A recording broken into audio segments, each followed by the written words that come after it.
Okay, here we go. We'll go ahead and get started here. First off, what I would like to do is just introduce myself. So hi everyone, my name's Brian Wilms and I'm with the telehealth team for Interior Health. And today I'm going to be going over some of the general usage of Zoom and how to get your account set up. And I'll also be going over some of the advanced features with the software and how you can help use this to deliver virtual care. So a couple quick disclaimers before I go ahead and get started. So as this webinar does cover everything from getting started to some of the advanced features, you may see some things here that you've already gone through and done. And if you need to skip ahead to some of the advanced areas, feel free to go ahead and do that at this point, but we will be starting from the basics and going through all the advanced features. So just a heads up there. Another quick disclaimer is that Zoom uses the term meetings to describe the virtual sessions that it creates. So the video conferences that are created within Zoom, it refers to as meetings. And you can think of this as being your patient appointments or your virtual health appointments as you're going through and booking meetings for your patients.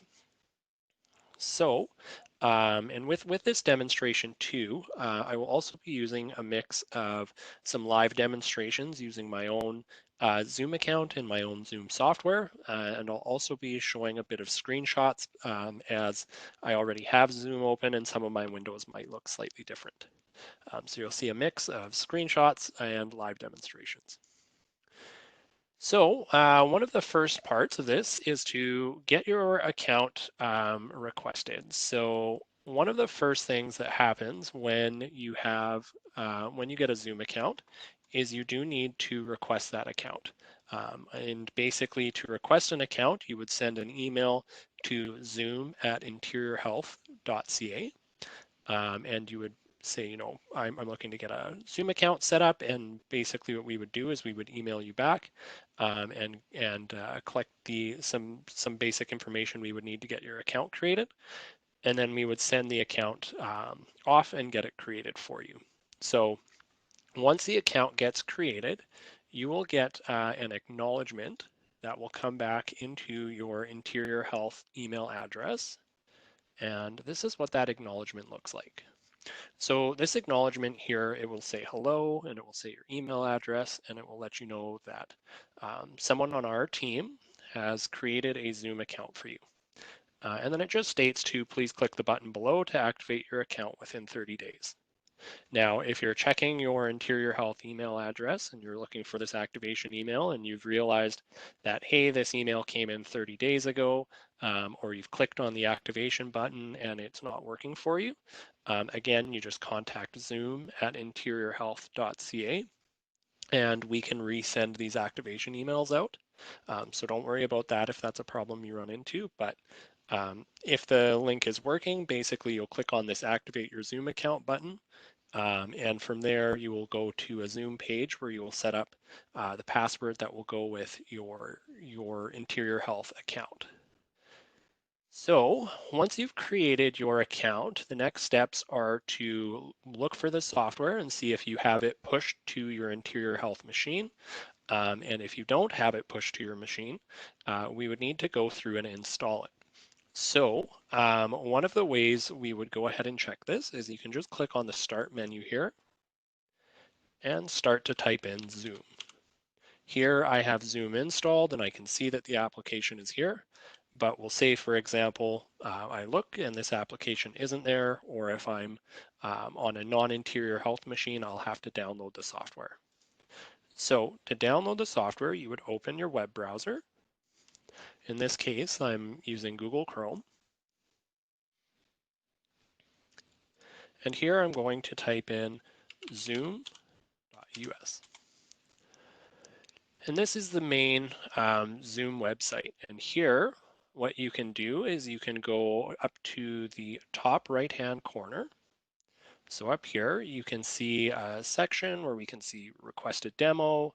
There's a phone number for Zoom, and there's also a support section.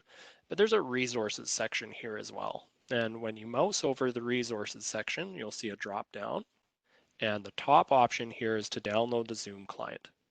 So if we click on this download Zoom client link, what this does is this takes us to their download center. And the main thing we're going to be looking for here is going to be the Zoom client for meetings.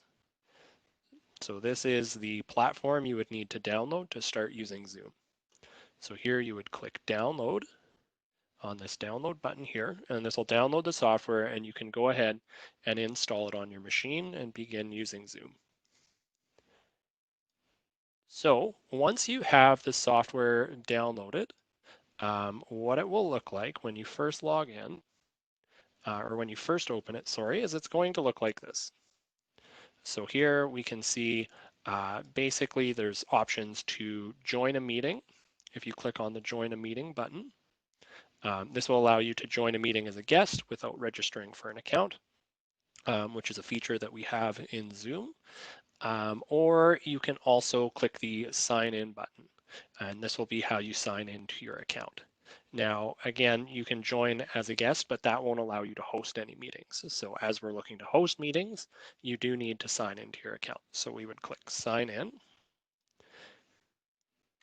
And this is basically what it'll look like when you get to the sign-in page. So here they'll ask for your email address, which is the Interior Health email address we used to get your account set up, and then the password that would go along with your Zoom account. So here you would enter your username and your password and click sign in. There are options here for sign in with Google and sign in with Facebook, but these are not secure options, and these are options that will not be there on the Interior Health client. So we do not recommend using that. Do use your Interior Health email address when you sign into your account. So once you sign into your account, this is what the home screen in Zoom looks like. And I'll just show you what it looks like in mine. And I'll just show you a couple quick differences. So here is the home area of the Zoom desktop application when you first log in.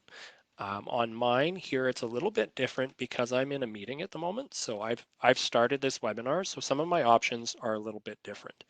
But I will be showing you some of the features within my application. And then as I bounce between a screenshot and an application, I'll make sure you know which is which. So going back to the screenshot over here, one of the first things we'll be going over and just looking at is some of the ways that you can book your meetings. So we have this new meeting button. And what this does is this will allow you to start a new ad hoc meeting. So these meetings can be you can start these on the fly if you know that you're going through your day and you know you have perhaps a patient who's eligible for virtual care and you happen to have the time period to see them. You can do a more ad hoc booking this way. Or we can also go down to the schedule option here, which is more for scheduled meetings. So say you are looking to schedule 6 patient appointments for Wednesday 2 weeks from now. You would go ahead and schedule each of those appointments using the schedule feature. You do have the feature to join a meeting from within the app. So if you know the meeting ID of the meeting that you're looking to join, you can put that information in and join it that way. You can have a session where you're just sharing your screen, or you can also use the call a room option to call into a room system. The main things we'll be going over in this webinar is going to be looking at the ad hoc meetings and also the scheduled meetings.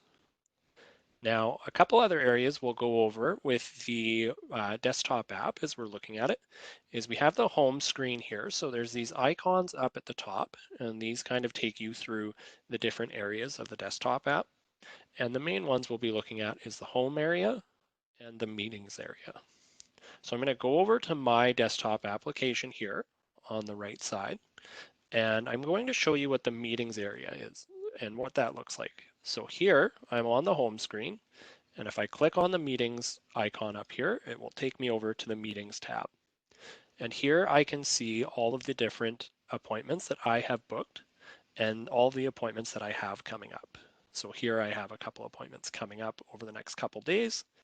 And what I can do is I can select these appointments, and from within here, I can go ahead and make some adjustments to them. So if I need to edit an appointment, I can click the edit button, and this will allow me to edit some of the appointment details.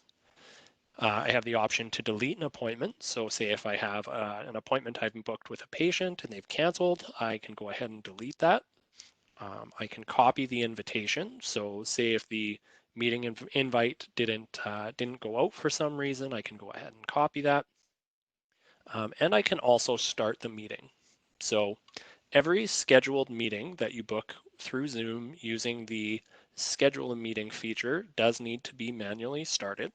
So when it's time for your meeting to begin, you would just need to come into the meetings area and click on the start button. You can also see your upcoming meetings on the home screen sometimes. So here is this webinar that I've started today. I can see that this was starting at 1 o'clock and there was a start button here. So there's a couple different areas you can go to start the meetings, but that's an important area to look at. And again, that was just the meetings tab here. And I can switch between the two by clicking between them as I need to. Another area that's important when you're first getting started with the software is to click on, and I'll just show you here. I'm going to get rid of my screenshot for a moment. So if you look at the desktop app that I have here, and this is my own, so I'll show you some live demonstrations here. We do have this settings wheel or this settings gear in the top right corner. And what we're going to do is we're just going to click on this settings gear. And what this does is this brings up our Zoom settings. So here you can see my settings screen for in Zoom. And one of the first two things that we need to do is we need to configure our video source, and we also need to configure our audio source. And this just enables our participants or our patients to see and hear our content. So one of the first things we'll do is click on the video button. And this will show us all the video settings that we have set up in Zoom. So here I can see a preview of the device I have selected. So I can see my video here. And I also have a drop down here where I can see the different video sources that I have on my device. So here I have my external webcam. So this is a webcam that's actually mounted on the top of my monitor. And then I also have my integrated webcam. And this is the webcam that is on my laptop. It's physically mounted on the laptop. I can choose to select this camera if I want, but as my laptop is on a docking station at the moment, you won't see anything. So I'm going to go ahead and select this so you can see. And as I select that video source, I can't see any video feed from it, and I know it's the wrong source. So here I want my webcam I have on top of my monitor, so I'm just going to go ahead and select the webcam here. And again, it does give me a preview, so I can see that, yes, I can see my video and I'm happy with the way that it looks. The next step is to click on the audio tab. And this is a very similar process. We're just going to go through and configure our audio out or our speakers. So this is going to be where you hear people in your Zoom meetings. And then we also need to configure a microphone. So this is going to be your audio source for your guests and your participants to hear. So what we would do, this is very similar to the webcam setup. So here we have a drop down where we can click and select the speakers that we have connected to our device. So here we would see all of our speaker options. And when you select an option that you want, you can go ahead and click this test speaker button. And you can see this pop up, and what it does, it just clicks test speaker to make sure you can hear others. And this will play a little chime, and it just lets you know that you have the right audio source set up.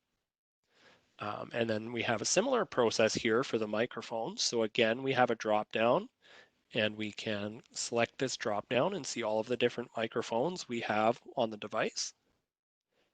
We can select the microphone we want, and then we can do a microphone test. So you can click this button and it just does a test to make sure others can hear you. So this test, it will just record you saying something and then it will play it back to you. And it just lets you know that your audio is configured and working properly. Here we can also see a live reading off of the input level of your device. So this bar is jumping up and down as I talk, and it's just letting me know that, hey, the software can hear me. So again, you want to test your audio and then your video. And once you have that all configured, you're good to go ahead with the software. So we'll go back to my screenshots here for a moment. So I'm just going to go ahead and move my desktop application over here. And we're just going to look at what happens when we start an ad hoc meeting, which is the first step we're going to be looking at. And then we'll take a look at what does Zoom actually look like when you are in a meeting. So here, in this scenario, I'm just clicking on the new meeting button. So when I click on the new meeting button, what this is doing is this is going to start a new meeting for me on my machine. And this is what it looks like when you start that meeting. So here, you'll see that the Zoom desktop application does look a lot different now because we have a meeting started, and it looks very similar to how mine currently looks. And here we can see this window on the side, which is our actual Zoom meeting window. And we have a bunch of different controls here that I'll be going over on my application for you. So again, all I did here was click on the new meeting, which started an ad hoc meeting for myself. So here we'll take a look at some of the controls within Zoom. So I'm just pulling my application back over here. And here you can see all of my windows and all of the different things I have going on. So when you're in a Zoom meeting, the application you're interacting with is the same whether you're in a meeting that you've booked as an ad hoc meeting, a meeting that you've done as a scheduled meeting. If you scheduled the meeting in the web browser, when you start it, it still opens in the application you've downloaded. And this really does look the same no matter what kind of meeting you're in. So let's go over what does all this stuff actually do and what does it mean? So let's start with the two of the more important features we have here. So down in the bottom right, you'll see these options here for mute and stop video. So let's go over these first. Basically what these features do is the mute feature will mute your audio and the stop video feature will stop your video feed. So here if I wanted to click on stop video, what this does is this stops my video feed and it will display my username up here. So this is my first and my last name so that people know that I'm still the person who's talking. And then when I'm ready to resume my video, I can go ahead and click start video again. Similarly with the mute feature, if I go ahead and click mute, you'll see that I'm talking, but you won't be able to hear anything that I'm saying. So the next part of this is to just unmute yourself. And when you've unmuted yourself, everyone can hear what you're saying. Now for my recording that's going on, you might have heard my audio there as it's being picked up by another piece of software. So as you're listening to this and you see that I've muted myself and you heard my message over my mute, that's supposed to happen. So just a quick heads up there. But yes, that stops your audio and that also will stop your video. Now we also have two up arrows that are beside the mute and the stop video icons. And these allow you to adjust your audio and your video options on the fly in your meetings. So here, if I needed to change my camera source in my meeting, I can click on the up arrow here. And what this will do is this will bring me a list of the different sources I have available. So here I have that integrated camera, which again is the camera that I have physically on my laptop. So if I wanted to change this, I can click on integrated camera. And as I change that, you will see that my video feed has gone black because that video feed is on my laptop, which is again on a docking station. So we won't be able to see anything.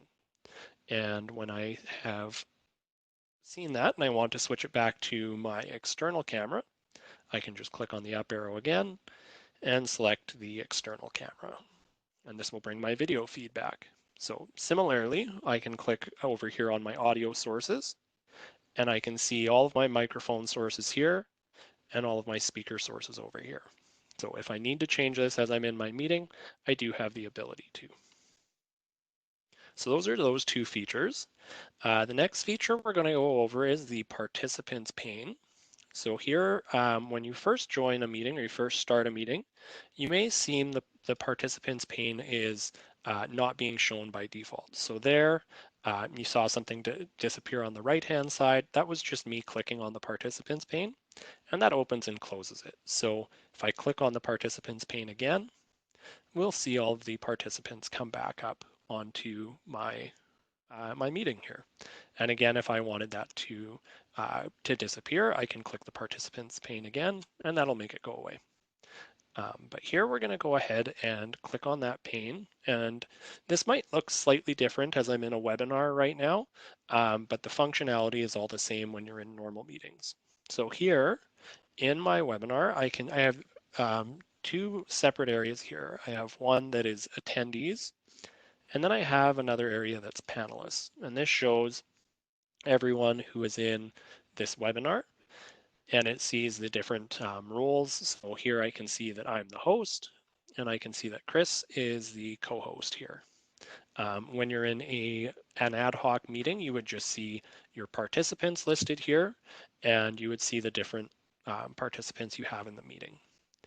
Now, from within the participants pane, we have the option to invite people to our meetings. So there's this invite button just at the bottom of the participants pane.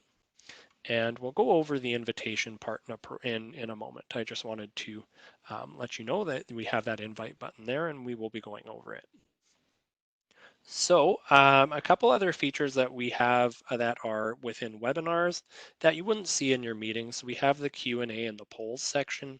You really wouldn't see this in your meetings that you're booking with your patients, but these are areas I'm just letting you know as you see those icons on my screen.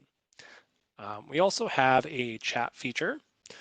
So you can click on the chat icon, and what this does is this just pulls up a chat window, and you can choose to address your message to people by going over to the to drop down here, and we'll see the options. So here I can select to send a message to all panelists or all panelists and attendees. In your meetings, you would see you can either send your messages to all of your participants, or you can message individual participants if you want to. So here I'll just go all panelists and attendees, and I'll type hi and send that off.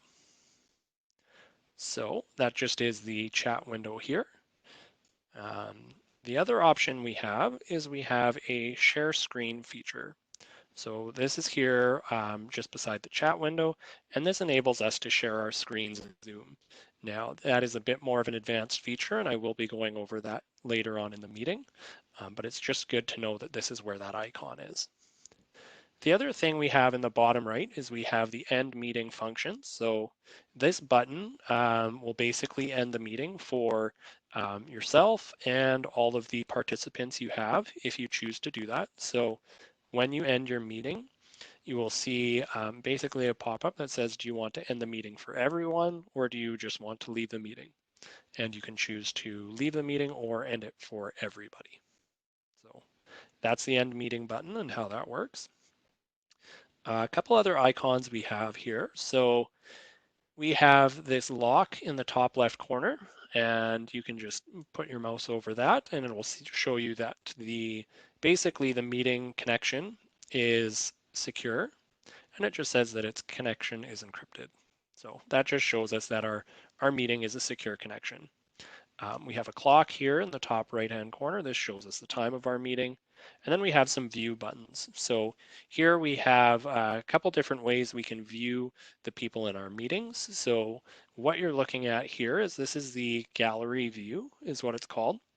And basically what this does is this shows all of your participants in your meeting on one screen. So here, with this being a webinar, it performs slightly different. So as I have my attendees separate from my panelists, I don't see all the 5 attendees here, but if I did have them in as normal panelists in a meeting, this grid would be expanded and there would be a square for each person that I have in the meeting. And it basically allows me to see everyone's video feed in one spot while we're having our meeting.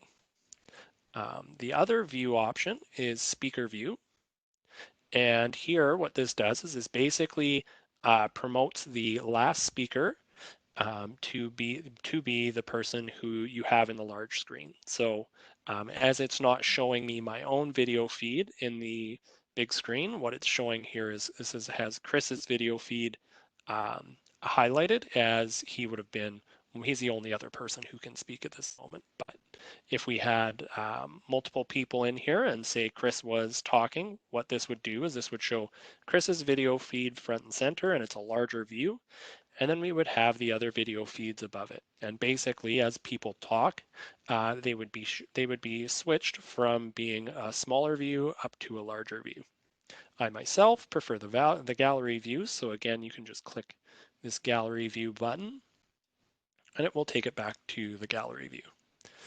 We also have a full screen button here that allows the software to go to full screen if you want to use it that way. So really this goes over very quickly what the user interface looks like when you're using Zoom. Again, no matter what different type of meeting you're using, it does look a lot the same. So even with this being a webinar, a lot of the functionality is the same as the normal meetings that I'll be booking. So with Zoom, when we have our meetings, it's a two-part process. Your first part is either start the meeting or book the meeting. And then the second part is to invite people to the meeting. So with this demonstration and this example where we started the ad hoc meeting, we wouldn't have anybody in the meeting at this point. It would just be ourselves in there. So what we need to do is we do need to send an invite. And how we send an invite is just by using this invite button on the participants pane. So I'm going to go ahead and click invite. And I'll show you what this does. So here this brings up the invite menu within Zoom. And this may change based on whether you're on an interior health machine with our pushed version of the software, or if you're on a downloaded software that you have, say, in a private clinic. You may not see the contacts or the Zoom rooms area. You may just see room system, email, or phone. So the main way we're going to be contacting people is through the email tab. So I'm going to go ahead and click on the email button here. And what this does is this brings us to a menu that shows a couple different ways we can send out our invite. So the first option is our default email client. And with interior health machines, this would be Outlook.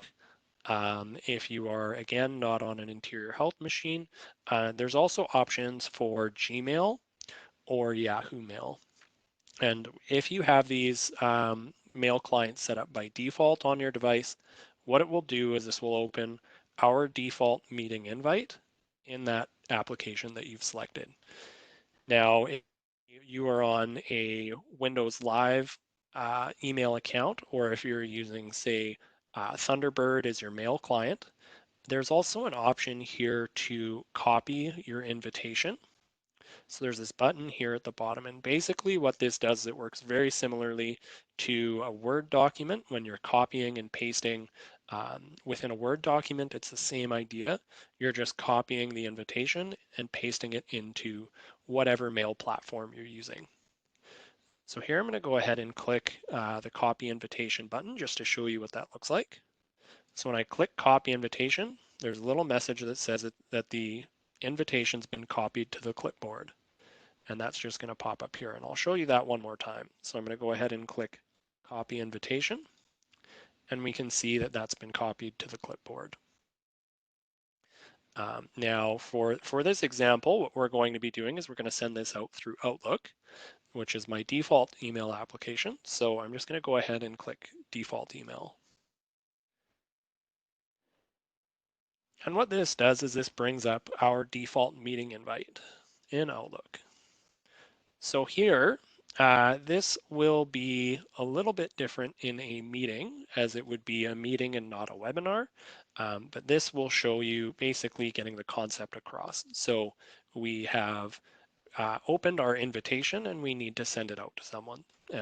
So here, this would be the invite to the meeting that would be in progress, and you would just need to send this off to your participant or your patient. In this scenario, I'm going to send this to myself. So I'm just going to click my name, and then I would go ahead and click send. And what this has done is it's taken the invite for the meeting that we're having, and it's sent it off to the person who would be joining. So here at this point, that person would be able to click on a link that is within that email. And what that link would do is that would take them into the Zoom meeting that you're having. And that's assuming that they've already downloaded the software. So that is the basics behind using Zoom is you create your meeting and then you invite someone to it. And here we did an ad hoc meeting. So what we'll do is we'll get into the next step, which is looking at scheduled meetings. So I'm just going to move my Zoom window and bring my Zoom application back. So here we're going to look at the schedule meeting option, and I'm just going to go ahead and click on the button to schedule a meeting. And what this does is this brings up the schedule a meeting window. So here we have some basic information we're going to go over with the meeting. So one of the first areas we're going to look at is the topic area. So this is just the name of your appointment. In this scenario, I will call this test appointment number 1. So we put the topic in our appointment, and then we're going to go ahead and select the start date and duration. So by clicking on the drop down here, if I wanted to book this, say for Wednesday, May 6th, I would just click Wednesday, May 6th, and then I can type in the time that I want to have this meeting at. So say if I wanted to have this at 2:45, I can type in 2, and then click on the minutes area and type in 45. And then I can go to the duration area. So if I wanted this to be a 2-hour and 15-minute appointment, I could click 2 hours by clicking the hours drop down. And then I can also click the minutes drop down to select the minutes duration. So if I wanted 2 hours and 15 minutes, I would click again, setting 2 hours and 15. Now, if I wanted to do a 15-minute appointment, what you would do is you'd click on the hours field, and there's actually an option for 0 hours. So you would just click 0 hours and 15 minutes, and this would book me an appointment from 2:45 to 3 o'clock. Now, with these appointments, these are soft times, so they aren't going to specifically cut you off if your meeting, say, goes on from 2:45 to 3:10. It's not going to stop you at 3 o'clock. And it's also not going to prevent you from starting the meeting if it's not quite 2:45 yet. If it's, say, 2:35 and you want to start your meeting early, you certainly can, and it works both ways too. So you can start it early and end it late. These are soft time stops. So just a note there. Um, a lot of these other settings we have here, we do have set by default, and we have done this to go over some of the security features within Zoom. And we basically have these set by default to ensure that our meetings are as secure as possible. So with these, there's very little reason to go in and actually change this, but I will go over what these features are so that you understand how they work. But yes, do please leave these as default as we have gone through and set these up to be as secure as possible. So the first area is the meeting ID here.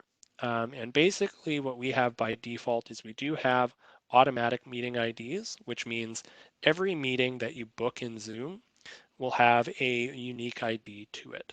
So every meeting, no two meetings will have the same ID, and every meeting will be unique. You can also choose the personal meeting ID, but this is a very unsecure way to do your meetings, and we do recommend the automatic meeting IDs generated, and we do have that set up by default.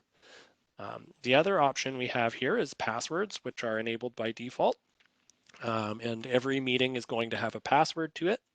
So again, every password is going to be unique and it automatically generates passwords for you. But if you wanted to click on here, we can go ahead and type in whatever password we want to put in. And then again, we have our video features. So we have here, we can see hosts can have video and our participants can have video as well. And then we have some audio options. So we have, by default, we have this set up for telephone and computer audio. And basically that allows your patients to join through their computer audio or their smartphone audio if they want to. But if they don't feel comfortable doing that and they can only dial into the meeting, there is a telephone option as well. So they do have the ability to do that. From here, we have our calendar options. So again, we have Outlook, we have Google Calendar and other calendars. So again, what we'll do here is we'll just, for the purpose of this demonstration, we'll be going through Outlook. So I'm going to go ahead and click Schedule. And what this does is this will open our default meeting invite that goes out to our patients. So here we can see the meeting invite that goes out when you invite someone to your appointments. And I'll go over some of the fields here so you can see what is some of the relevant information that your patients will see. So here it just says who is inviting you to a Zoom meeting. And what this has is this will give the link for the Zoom meeting as well. So this link is a one-click link that the patient can use to join the Zoom meeting.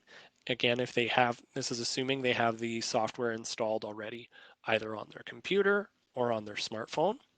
But basically what this does is this is a link that has your meeting ID and the password that you have set up embedded within it. So they don't click this link and then enter the password for the meeting.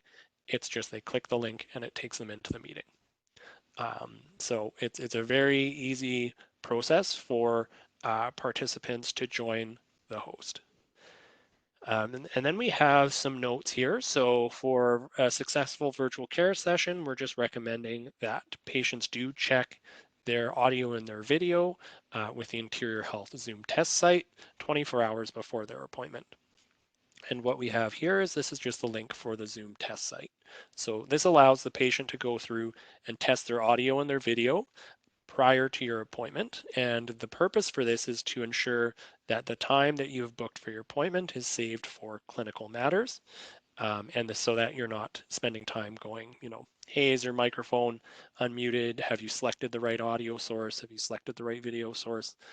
This test site really does allow them to go through and configure this ahead of time.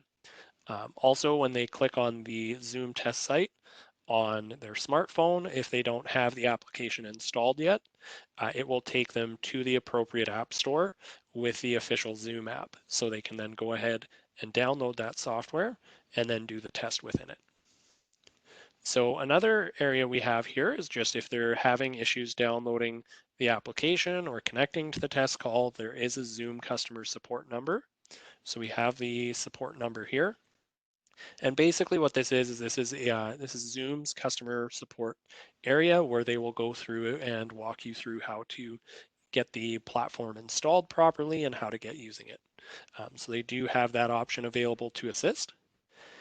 And then we also have an option available here for if you have a particularly techie patient or if you want to look into specific support options yourself. There is a Zoom support site that is very thorough and has a lot of detail on everything from downloading the software and getting started to some of the advanced features I'll be going over today. So it's really detailed and it does have a lot of information there.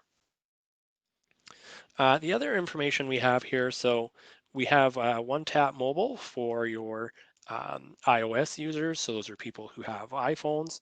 And then we also have the dial in by your location. So this is the number here that if the patient wants to phone in to your appointment, they can simply dial this number and they'll be asked to enter the meeting ID and then the password that is associated.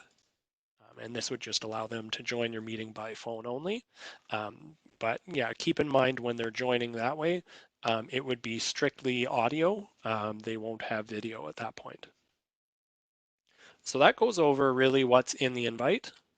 And like I said, we've booked the appointment, going back to our appointment here. So we've booked it, we've opened our invite, and now we're going to send it off to our patient, which in this case is going to be me. So I'm just going to go ahead and add myself to the invite and click send. So now I've got the invite, and I would go through my email and just click the link to join the meeting when it was time to start the meeting. Now, the desktop application is one way you can interact with Zoom. There is also a web-based version we can use, and I'll just go over what that looks like now. So I'm just going to move the desktop application over to my other monitor here, and I'll open my web browser. So we'll go back to the Zoom main website, and again, that is zoom.us. And here we're going to go through and take a look at what the web account looks like. So here, I am already signed in, so I'm just going to sign out of my account very quickly. And then we'll just go through this. So here is the Zoom main website. So when you get to this website, you're going to see this section on the top right where I was talking about earlier. We had the resources area to download the client. Now we're going to be looking just below that, and they have an option here for joining meetings, hosting meetings, signing in or signing up. And here we're going to sign into our account. So you would just click sign in. When you get to the sign in page, you would enter your Interior Health email address.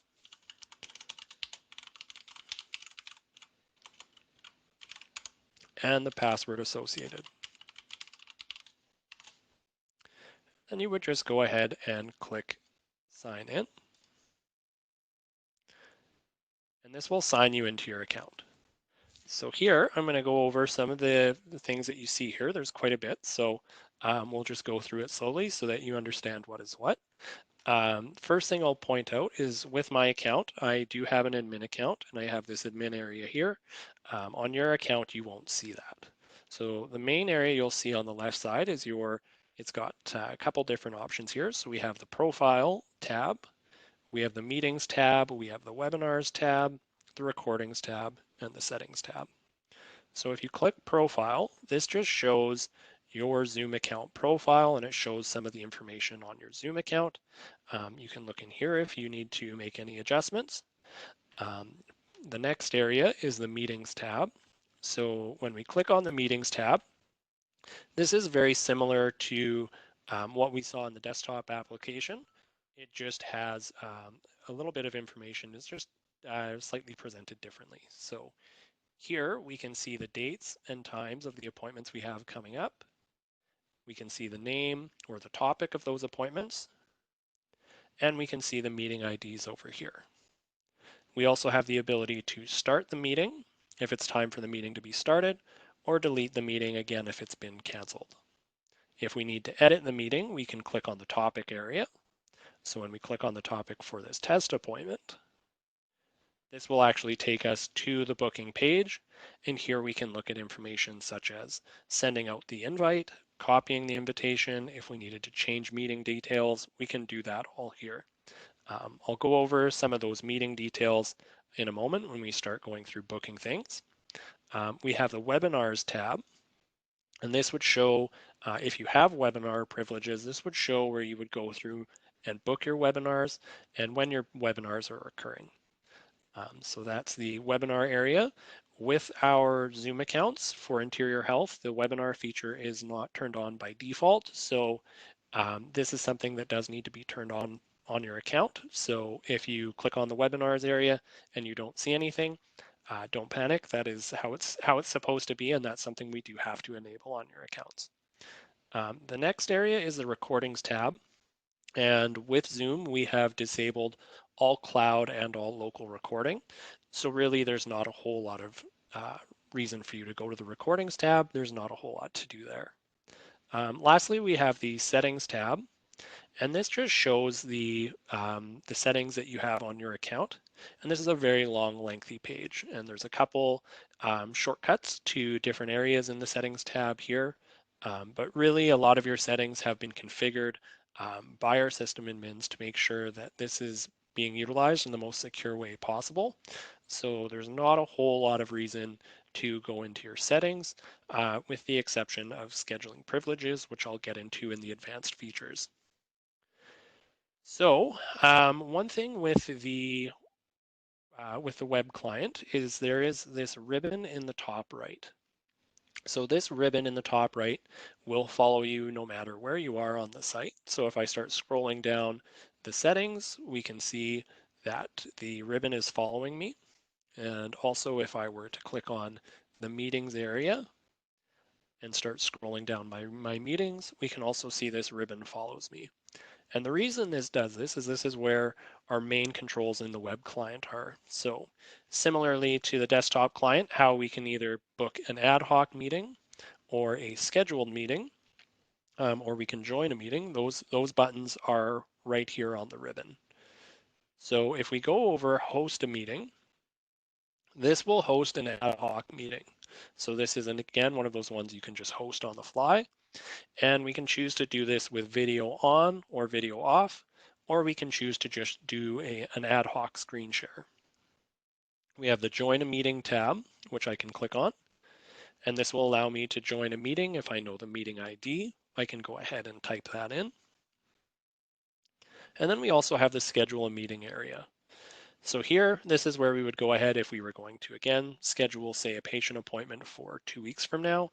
This would be where you would go through and do this. Now, what we'll do is we'll go through the process of booking another test meeting. So here we'll go through this, and you'll see as we go through this, a lot of the information and the process is the same. It's just presented slightly different. So here's, again, some of the basic information we need to input. So we have the topic area. Here we would call this test appointment number 2. We have a description, so you can enter a description for your appointment if you need to. And we're going to book a time. So I'll book, again, we'll go to May 6th. So I can click the calendar icon here, and this will bring a little drop down that shows the calendar that's coming up. We need to go to May, so I'm going to click on the arrow here to take me over to the next month, and we'll go to May the 6th. And I'm going to book this appointment for 2:15. So here I can select the drop down for my hours, and we will see that there isn't a 15-minute option. So we have 2 o'clock or 2:30. To do a 15-minute appointment, or if you need to book for, say, 2:15, you would click on 2 o'clock, and then you can actually click in the field, and you can hit backspace a couple times, and then just type in 15 and press enter. And here, this will actually book that for 2:15. Again, duration, if I wanted this to be 2.5 hours, I would select 2, and then go to my minutes drop down and select 30, so 2 hours and 30 minutes. Or if I wanted this to be 15 minutes, I would select the hours drop down, go to 0, and then go to the minutes drop down and select 15. From there, again, a lot of this information is all configured automatically with each meeting that we book. So again, a lot of this stuff you really don't need to go through and change. And then you would just go ahead and select save.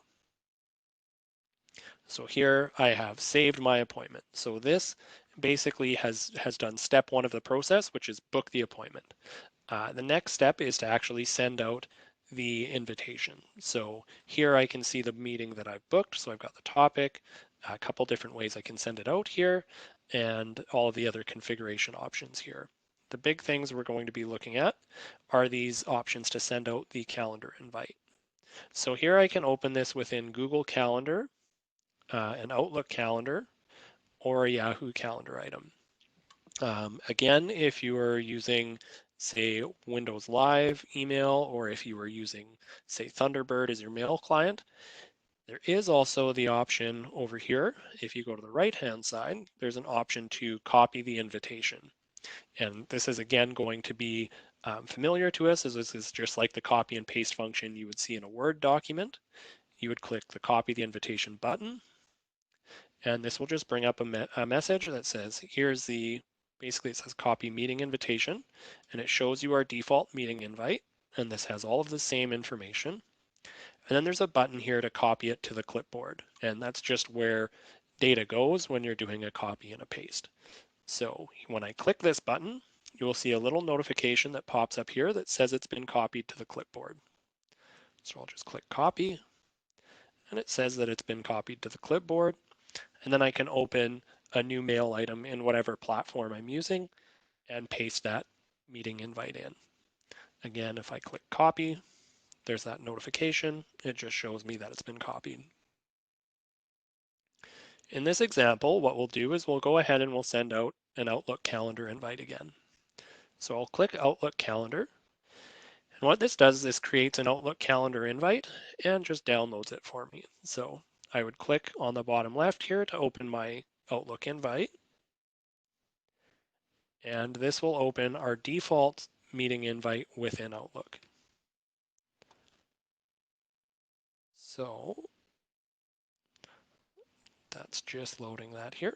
Here we are.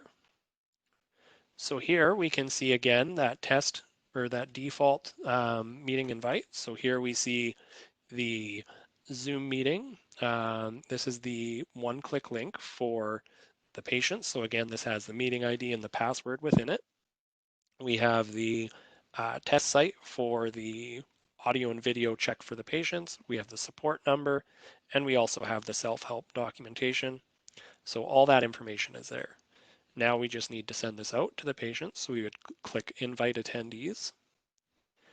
And here I'll have the option to send this to the person who's going to be in this meeting.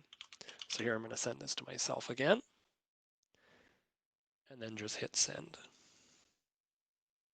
So now at this point, I've booked my meeting and I've sent it off to the patient.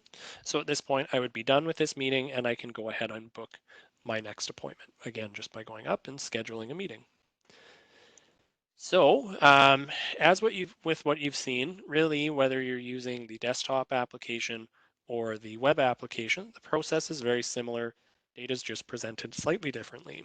So what we'll do now is we're going to get into some of the advanced features with Zoom and look at how we can do things such as scheduling privileges. So scheduling privileges is a big advantage that we have within Zoom. And what that does is that allows someone to book on behalf of you when you are booking your appointments. And what we'll do here is we'll go over what that looks like and how you can configure it. So to configure scheduling privileges, you're going to go over to the tabs on the left here, and we're going to click on the Settings tab. Again, this is the area where everything is it's kind of configured for you. The only thing you really do need to set up is your scheduling privileges if you're going to use them. So within your settings area, we'll get into, again, just configuring those scheduling privileges. But I'll quickly go over what these are. So scheduling privileges are really good for physicians who, say, want to have their MOA be able to book on their behalf. So if you need to book on the behalf of a physician, or if you have multiple physicians or clinicians that you support, you can book appointments for the various clinicians that you're supporting. So to set that up, again, we're going to click the Settings tab, and we're going to look at these drop downs here on the left. So these are just some quick tabs that take us further down the page. We have Schedule Meeting, we have In Meeting Basic, In Meeting Advanced, Email Notification, and Other. So here we're going to click on the Other tab, and this will take me right down to the scheduling privilege area, or it takes me very close to it, and you can just scroll down a bit. And here we'll see scheduling privileges. So here in this example, I can see that I have assigned scheduling privilege to 6 of the analysts that we have working on telehealth and the Zoom product here. So I can see the people who can book on my behalf. And I can also see the people that I can schedule for. So here, again, these are the people who have the privilege to book on my behalf. But I can schedule for the 2 people here. So the first one is my test account. And then I also have Chris's account. So this just tells me that I can book for my test account and for Chris. And I can also see that everyone else here has the ability to book on my behalf. Now, To add someone to this, what I would do is click this little plus icon beside Assign Scheduling Privilege To. And what this does is this gives me the ability to add someone to my scheduling privileges. So here what you would do is you would enter the email address of the person that you want to be able to book on your behalf, and they would just need to be an active Zoom user. So if you have an MOA that you want to book on your behalf and they don't have a Zoom account yet, you can request a Zoom account for them. Again, you would just email zoom@interiorhealth.ca and we would go ahead and get a Zoom account created for them. So once they have their Zoom account, you can add them here for your permissions for your scheduling privilege. And then you would just put in their email address and click assign. And what that will do is that will bring them into this area here and you will see them added as being able to book for you. If the email you add doesn't have a Zoom account, you'll just see a little error that says the user you're trying to add isn't in your domain. And that just tells us that we need to get a Zoom account for the email you're trying to add.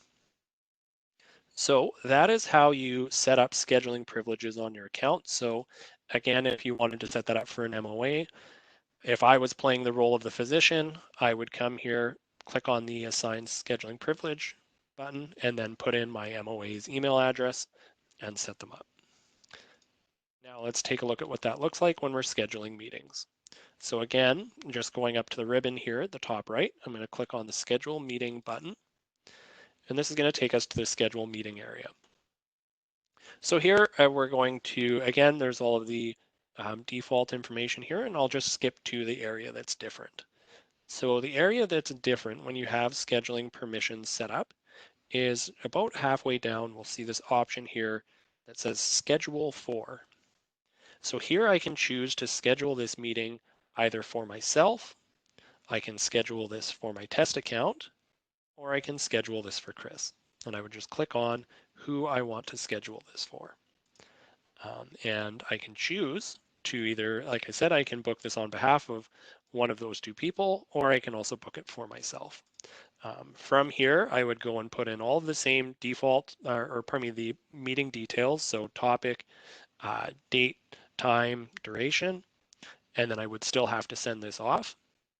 But that really goes through the change when you're looking at the scheduling for. So again, that drop down beside it just shows everyone that you can book for. Now, if we want to take a look at what that looks like in the desktop application, I'll just bring that over here. So in the desktop application, if I click on the schedule button, this is going to bring up the schedule meeting window that we've gone over. And again, we would have our meeting details we would put in. But the area that looks different when we set this up on the desktop application is actually in this advanced options area. So at the bottom, there's the option for advanced options, and there's a little down arrow beside it. So we're just going to click on that. And what that does is it'll show some advanced options here. And the bottom one that you will see is the option to schedule for. If I click on this box, what it will do is it'll put a little check mark there, and then there will be a drop down that shows up that allows me to select who I am booking this for. So if I could say book on behalf of 5 people, they would all be listed here. And I could choose to book this appointment. Again, if I'm an MOA supporting 5 specialists, I can book this on behalf of the appropriate specialist. So here I would select my test account, and then I could just click schedule and send off the invitation. Now, if I wanted to book this for myself, I can just uncheck the schedule for option. And what this does is this then books the appointment for myself and not on behalf of someone else. So really that covers the scheduling permissions. One of the next advanced features we're going to go over here is we're going to take a look at what's called the waiting room. So the waiting room is a function that we have on all of our Zoom meetings. And basically what it is it's an area that when your guests join your meeting, they will be placed in a separate area that's called the waiting room. And it's just a virtual area that keeps them separate from everyone else in the Zoom meeting, so they can't interact with you while they're in the waiting room. And they also can't interact with other people in the meeting. So say if you had 3 people in the waiting room, they wouldn't see that they're all there and they wouldn't be able to interact with each other. So it's a secure virtual area for them to wait until you're ready to see them. So what this looks like when you're in your meetings is you would see, again, this is just our meeting window. And what we have here is seeing that someone has entered the waiting room for this meeting. So I've got a little notification here. This would be the person's name. In this scenario, I used a test account. And then we have the options here to admit them into the meeting or to see the waiting room. Now, if you say miss this notification, you can also click on the more option or click on the participants button, which would bring up the participants pane. In this example, I had the more option here because I had my window a little bit smaller, so it just moved participants over here. So again, you would just click on the participants button and that will show me the participants pane. And here, when we're looking at the participants pane, here we can see that I've got one person waiting. So in my meeting, I have this test user that is in the waiting room and I am in the meeting and I'm the host. So here I can see, okay, I have someone waiting. And if this was, say, a patient appointment, maybe I could use this time while they're in the waiting room to open, say, their patient chart, open any, if there's any scans or if there's an x-ray you need to go over with the patient, you can get all that information ready. And then you can admit them when you're ready to see them. So here, this person is waiting. If I were to click the admit button, what this does is this brings them into the meeting as a participant. So here was the test person, and this would be where the test person's video feed would be. And basically, in this scenario, I had my video muted on the test patient, so we can't see that, but this shows where it would be. And here we can see that they are now a participant in the meeting. Now, if I needed to put the patient back into the waiting room, so say you're having your appointment and the patient says, oh, hey, there was this thing from 8 appointments ago I wanted to go over with you again, and you don't have that necessarily ready to go, you can say, okay, I'm just going to put you back in the waiting room and I'll get that documentation ready. Or if there's a scan they need to go over or something, you can choose to put them back into the waiting room. So to do that, you would just click on the More button and then mouse over to Put in Waiting Room. And when you click on that button, it just moves them back over to the waiting room. So again, what this does is this really puts the power in the host of the meeting. So they have the ability to admit people when they're ready and also put them back into the waiting room if they need to put them back in there. So here you could go and get that scan ready that they were looking to go over and then admit them when you're ready to see them again. So there are a couple other things that really put the power in the hands of the host with Zoom meetings. So one thing we'll do is we'll just make note of this remove button here. I'm going to talk a bit about the remove feature in meetings. So say we're having this meeting and I have this person in the waiting room and this is a patient appointment I have. So I'm going to admit them for the patient appointment. And I'm going to start to check their ID and make sure it's the right person who I'm supposed to be seeing. Now, say this person actually isn't the person I'm supposed to be seeing, so this is the wrong person I have in this meeting. I can choose to either A, put this person back into the waiting room where I can remove them from, or I can also select this More button and scroll down just to the bottom, just below Put in Waiting Room, there's also this Remove area. So again, it's accessible if they're in the meeting, you would click on More, go down to Remove, or if they're in the waiting room, the Remove option is just beside Admit. And what this does is this basically is an intentional removing someone from your meeting. So when you remove someone in this way, you will get a little pop-up that says this person is going to be removed permanently from this meeting and they won't be able to rejoin. And basically, this is just a security measure that we have that basically means if whatever link that person clicked on to get into their meeting, that won't work anymore if you've removed them intentionally from it. So here we would click remove, and this person won't be able to get back in. Now, what that doesn't mean is that, say, if you have a patient in your meeting and say their internet drops for a moment, that's not them being intentionally removed. That's them having connection issues. And basically, if your patient has connection issues, they can rejoin the appointment. That's not a problem. That link will still work for them. It's only when you intentionally remove someone that they won't be able to rejoin the meeting. So again, this really does put the power in the hands of the host, and it gives you full control over the people in your meetings. And you do have the ability to remove people if you need to. So another advanced feature we're going to go over here is going to go back to the screen sharing, which is a feature I've been using quite a bit throughout this demonstration. So what we're going to look at here is just some screenshots of a screen share that I did. So when you are in a meeting and you click on the share screen button, what this does is this will give you a couple options. So when you click on the share screen button, it will allow you to share one of your monitors if you have, say, two monitors connected. You also have the ability to share a specific application. Say you just want to share a PDF that is, a scan you wanted to share with a patient. Or you also have the ability to share just a blank whiteboard. So if you just needed to make a couple quick notes or draw something out as you're explaining something, you can do that as well. In this example, I'm sharing one of my monitors.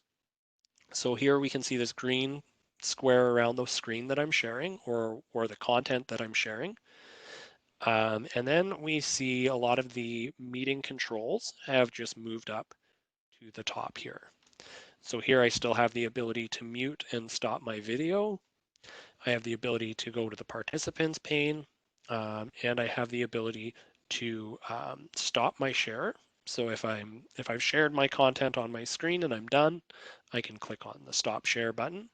I can pause my share. So say if I'm sharing one thing and then I need to pause for a moment and bring something else up on the screen, I can choose to pause it. And then we also have the option for annotation. So annotation allows you to draw on the content you're sharing. So I'll show you what that looks like here. In this example, I've opened a notepad and I've just said that, this notepad could be content you could share. So we'll say if this was an X-ray, we'll just assume that's what this notepad is. And we'll just see that we can annotate and draw on it. So here we have some options on this other drop down. And the first one we're going to look at is the format option. So when we click on format, we'll see the ability to select the color that we want to annotate with. We have line width, and we also have the font size. So if we wanted to type something in, we can type something in. We have the eraser tool, which you can use to erase annotation you've done. You have the spotlight tool, which basically allows you to spotlight your mouse. So if there's something specifically you wanted to show, you could circle over it with your mouse, and your mouse icon will just be spotlighted.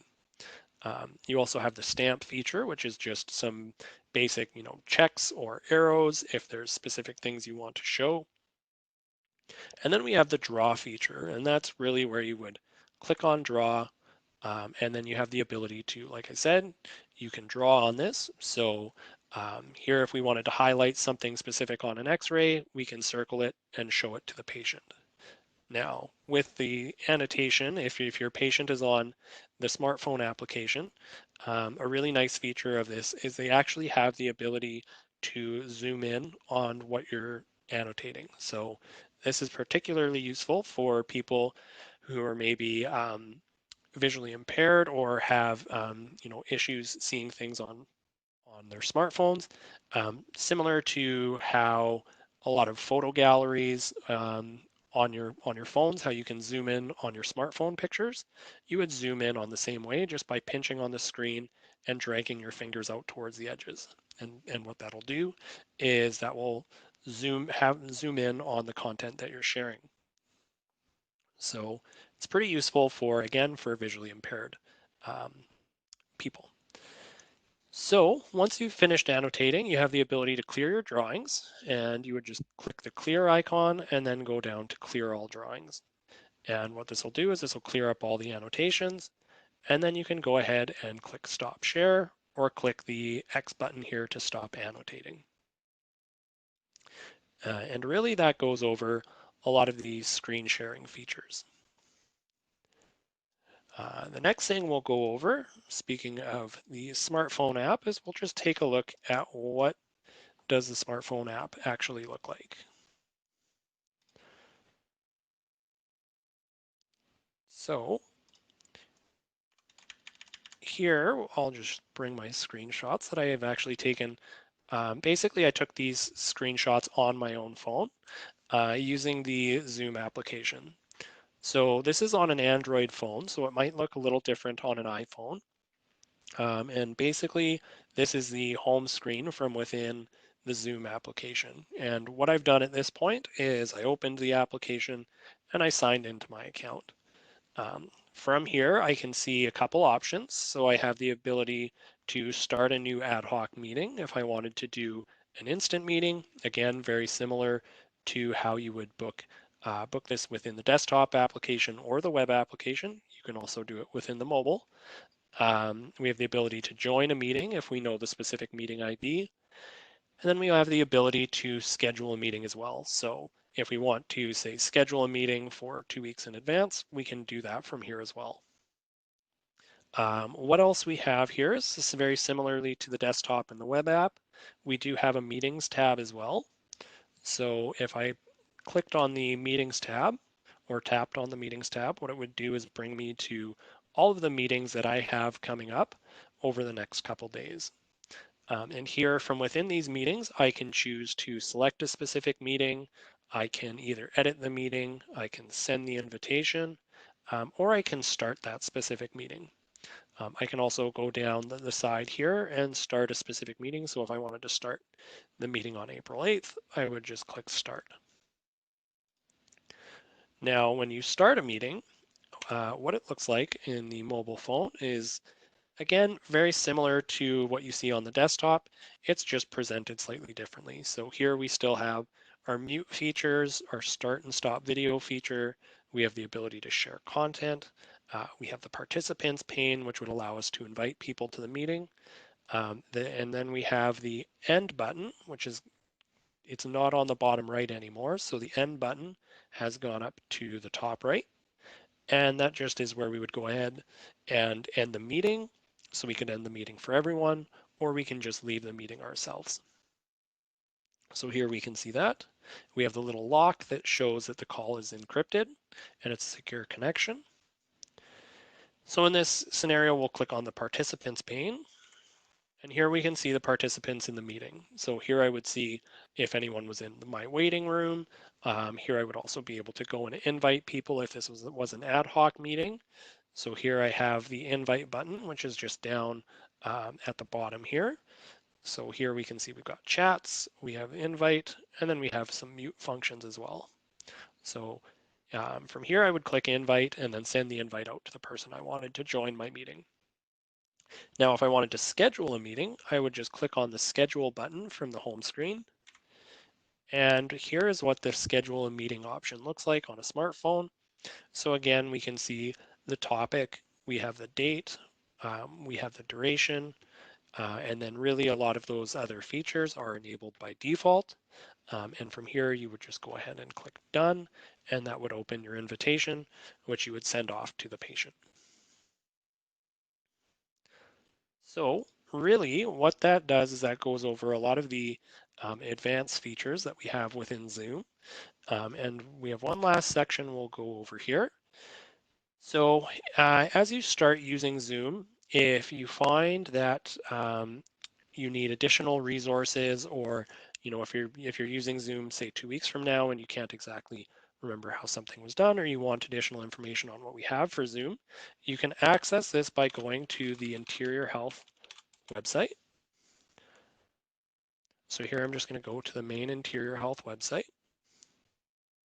And from here, I can go over to the About Us area, which is just on the right-hand side.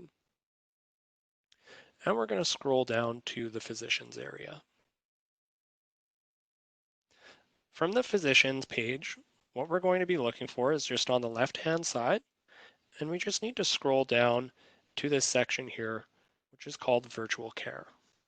So this is our virtual care page, and this virtual care page does have a lot of information on Zoom. So here we have our Zoom quick start guide. We have our Zoom clinician and staff information guide. We have some frequently asked questions for Zoom, and we also have a client guide. We have additional details here, so we have some additional guides and just information for you for using Zoom. And really this information does cover all of the best practices for virtual care, and this is up to date with all of our most current Zoom documentation. So if you are using Zoom, do check this area out. There's a lot of really useful information available for you. The other thing I will say is we also have a support team that is available to help with the Zoom requests. So I myself am on the support team, and Chris is on the support team as well. And we've got all of our virtual care members on that team as well. And basically what we're doing is we're dealing with the Zoom requests when they come in, and we're also offering one-on-one training. So if you do have questions about Zoom, or again, if you're looking at this, a week later from now, and you don't remember how I've done something, or it doesn't quite make sense, and you need additional help with that, do email zoom@interiorhealth.ca, and we do have people available to support. So again, that email is zoom@interiorhealth.ca. Other than that, that covers everything that I had scheduled for this webinar today. So thanks a bunch for your time. And again, if you have additional questions, please email zoom@interiorhealth.ca, or you can email myself and I'll be there to assist. So thanks a bunch for your time and have a great day.